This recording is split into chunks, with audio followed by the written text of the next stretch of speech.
На 23. мај ќе се одржи изборот за декан на медицинскиот факултет, кој ќе ја наследи професор доктор Сонја Топузовска, која 2 мандати беше декан на медицинскиот факултет. Тројца кандидати, меѓу нив и Сонја Бојаджиева од детската клиника. Добре дојдовте во емисијата. Добро ве најдов. Професор Бојаджиева, речи си секоја година расте бројот на студенти на медицинскиот факултет, но паралелно се зголемува и бројот на млади лекари кои заминуваат од државата. Што е рецептот да ги задржите вашите помлади колеги да останат тука?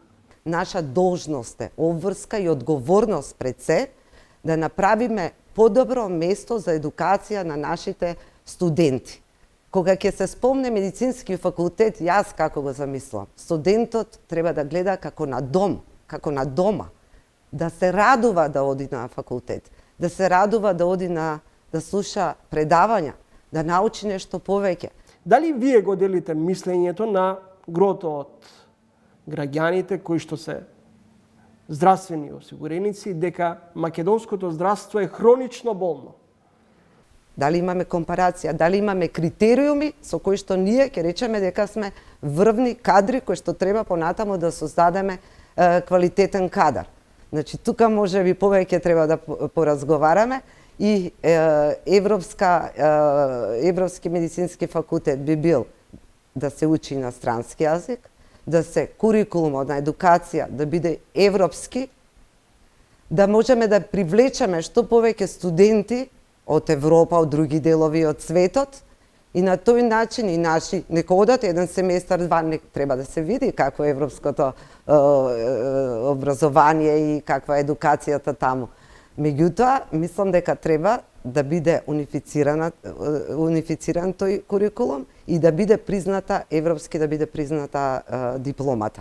Еден од младите лекари специјализанти ќе констатира во македонското здравство има хронизам, непотизам, несоодветни услови за работа, ниски плати, потоа специјалистичките се недоволно вреднувани, а притоа ќе си го платиме своето образование и потоа сме принудени да купиме билет во еден правец. За жал тоа е реалноста. За жал, меѓутоа тука сме, значи со нови визии, значи ние треба нешто да направиме, да го ставиме медицински факултет на идните генерации. По-модерен, по-силен, по-моќен европски универзитет, не онаков како ни е оставено на нам. Сето тоа може да се промени доколку имплементираме одредени работи кои се веќе рутина во европските универзитети. Кои се главните мани на медицинскиот факултет денес? Започнувајќи, можеби треба тој центар, што еве јас сакам да го воведам, центар за едукација, самоевалуација и стварање на квалитетен наставен кадар. Што е клучот тука. Ние треба да дадеме, ние да сме квалитетни во оние стандарди со кои што ќе бидеме реперс во европските универзитети и Европскиот медицински факултет, за да можеме да оставиме добар кадар. Во различни групи би било, може. Професор Бојаджиева, на крајот од вашето гостување во емисијата, како и еден од вашите против кандидати Петличковски, и вас ве прашувам. Како би ги охрабриле младите лекари да останат тука, кога ваши колеги си заминуваат од јавното здравство, барајќи подобри услови и подобра плата, и многу поголем им е предизвикот да работат во приватните болници и клиники? Може би дел од кадарот е одлијан, слушав, мислам, секакви коментари има и така натаму и за плати и тоа. Младиот кадар ние мора со нив да работиме, со нив да сме заедно. И онаа визибилност, точно. Визибилноста мора да биде присутна. Визибилноста не само веб страна, да бидеме поврзани со онаа екстензија еду. Да почнеме од студентите, катедри, медицински факултет и УКИП. Сите да се поврземе и да видиме што работиме. Визибилноста е прва работа. Едукација, преска спомнавте за новинарите. Едукација, да, меѓутоа ние сносиме одговорност. Не само спрема нашите студенти, специјализанти.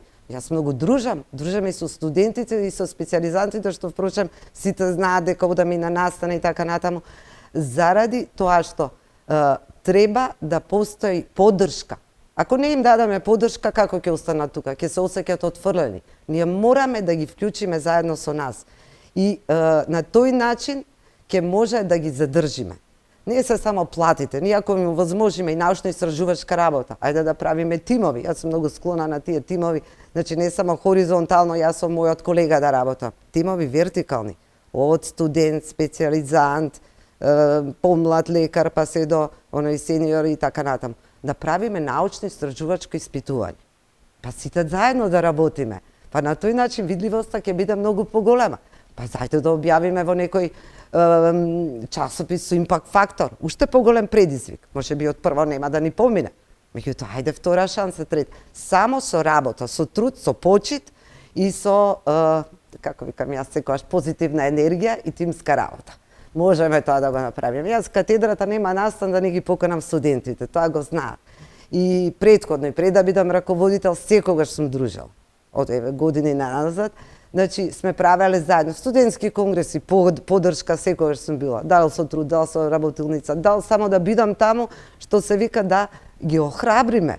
Само ако ги охрабриме, ги вклучиме заедно со нас да работат, има шанса да останат. И да секако мора да дадеме и препорака. Препорака дека тој студент се залага, тука е вреден. Знаете, нив не име, тешко име да учат јазик, да одат негде во странство. Не е лесно да се оди во странство, затоа што тука биле, никој не ги завршиле медицина, оделе стаж, нема работа и така натаму. И нив не име лесно. Мора да ги сватиме. Меѓутоа, јас имам толку идеи да кажам што би правеле и тоа го кажав и на студентите, пошто секојдневно доаѓаат. Ако стапнам јас како декан на медицински факултет, тоа ќе биде само заедно со студентите, со специјализантите, со младите лекари. Ви благодарам за гостувањето во емисијата.